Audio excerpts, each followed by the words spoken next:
عزیز جون جونم. اگه من رنگ بودم چه رنگی بودم؟ تو سفید بودی. اگه میوه بودم؟ هلو بودی. اگه غذا بودم؟ اگه غذا بودی باقالی پلو با کردم بودی. اگه اشیا بودم؟ اگه عصای دستم بودی. آخه اگه آرزو بودم برای چه آرزویی بودم؟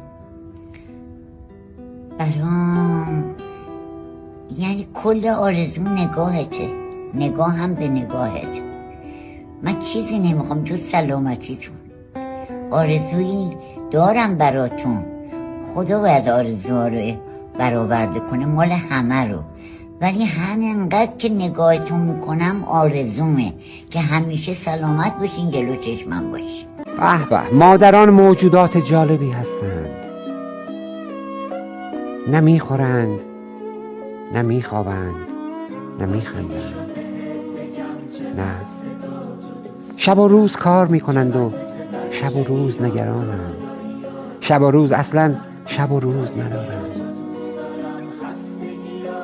فقط وقتی که میمیرند استراحت میکنند. تازه آن هم اگر نگویند هرگز نمیرند.